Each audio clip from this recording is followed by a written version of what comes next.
Halo teman-teman, perkenalkan nama saya Wanda Febrianti, NPM 22130210184.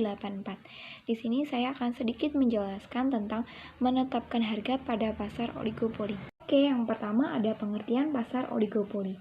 Istilah oligopoli berasal dari bahasa Yunani, yaitu oligos polain yang berarti menjual sedikit atau beberapa penjual. Beberapa penjual dalam konteks ini maksudnya di mana penawaran satu jenis barang dikuasai oleh beberapa perusahaan. Beberapa dapat berarti paling sedikit 2 dan paling banyak 10 atau 15 perusahaan. Selanjutnya ada ciri-ciri oligopoli. Yang pertama ada pasar oligopoli hanya terdiri atas sekelompok kecil perusahaan. Yang kedua, barang yang diproduksi adalah barang yang standar atau barang homogen. Yang ketiga, terdapat banyak pembeli di pasar. Yang keempat, hanya ada beberapa perusahaan yang menguasai pasar. Yang kelima, adanya hambatan bagi pesaing baru. Yang keenam, adanya saling ketergantungan antar produsen. Yang ketujuh, ada periklanan. Yang kedelapan, ada sulit dimasuki perusahaan baru. Dan yang terakhir, ada harga jual tidak mudah berubah. Selanjutnya, model oligopoli. Yang pertama, model permintaan yang patah.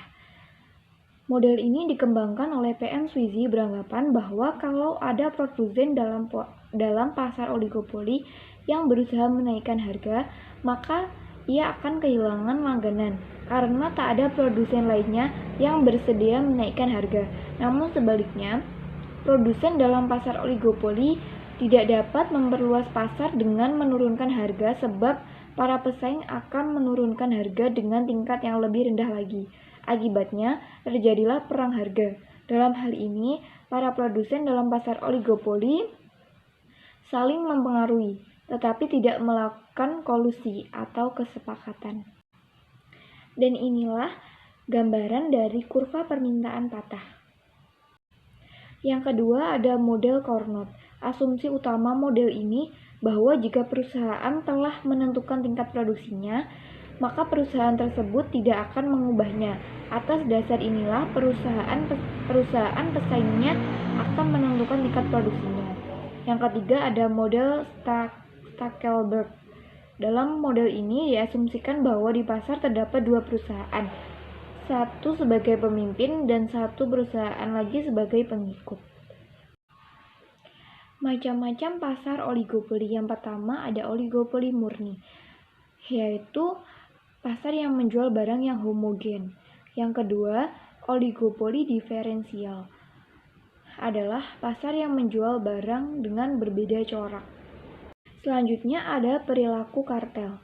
Kartel adalah perjanjian satu pelaku usaha dengan pelaku usaha pesaingnya untuk menghilangkan persaingan di antara keduanya.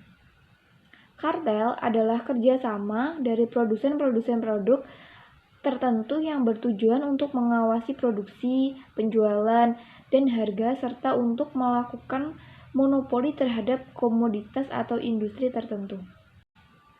Yang terakhir yaitu menetapkan harga.